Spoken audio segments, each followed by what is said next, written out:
Tomorrow, I am going to be kicking something off of my bucket list, and that is going to be going to a 10-day Vipassana silent retreat. I first found out about Vipassana when I went to Bali last year. And while I was there, I completed a silent retreat. It's literally called Bali Silent Retreat. And I fell in love with the idea of listening to all of the things that you can't hear because your brain is constantly going, or my brain is constantly going. But I felt like 10 days was way too intense for me, way too intense. And in true ADHD fashion, here we are less than a year later, and we're going to our first Vipassana retreat tomorrow. And this one's way more intense in the sense that there's not going to be any journaling. So the retreat that I went to in Bali Silent Retreat, beautiful location, amazing food, multiple activities that you can do in silence, gazing at the fire and creating Balinese offerings. So even though it was silent, it was still very communal, and we could read and we could journal. You're just doing all of these things silently. So Vipassana is way more intense than that. There is going to be silence, but also meditating for about 11 hours a day.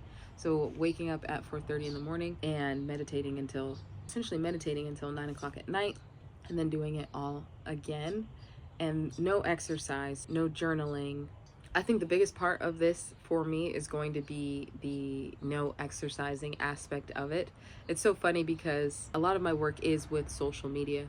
So it's almost a requirement for me to be connected. And even though I feel like I have a pretty good balance of connecting online and offline, one of the ways that I self-soothe is through physical activity, is through exercise, is through moving my body. That is a form of meditation for me. So to be in a space where I won't be doing that, and reconciling the very real fact that I exercise is a form of self-soothing for me. Journaling is a form of self-soothing for me. So to go from writing 3 pages a day to not at all is going to be a very interesting challenge. On top of that, I feel like I have so many good ideas, and the aspect of my ego that wants to control everything hates the thought of having that much silence and being able to listen that clearly, and then not being able to write it down and intellectualize it and articulate it, just having to sit with it and then let it go.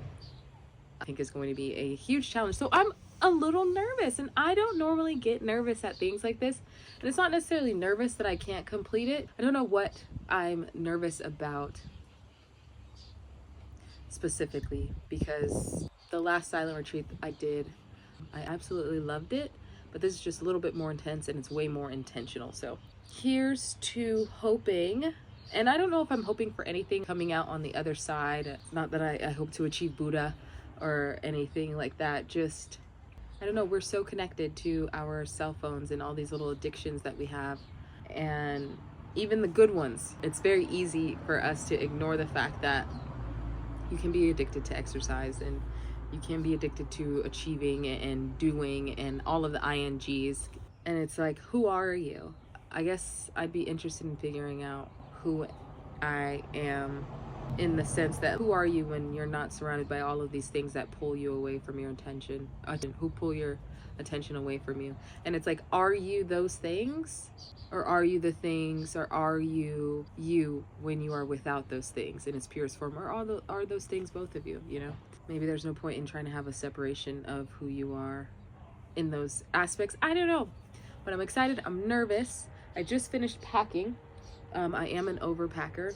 I don't want to believe that that's because I have an attachment to things, or attachment to try to control an outcome and be as prepared as possible, but I brought my blanket, and I'm super excited. If anybody's interested in these, there are tons of different ones. The one I'm going to is an SN Goenka, and it's free.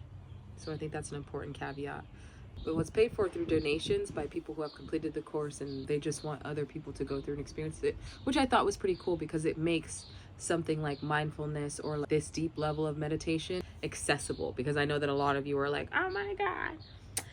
Go look it up. 10-day Vipassana. Sometimes we hear people talking about things like this and we get real cynical, and we shut it down before we can even allow ourselves to imagine what it would be like for us to experience something like this. We say, oh, that sounds fancy. It sounds like something out of my budget, or must be nice. And it's like, if you are able to have a space and time in your life where you can carve out the time to do something like this, Highly recommend. Actually, don't hold me to that. Let me go through this 10-day process first and then give you my recommendations, because your girl might come out and be like, but somehow I doubt it.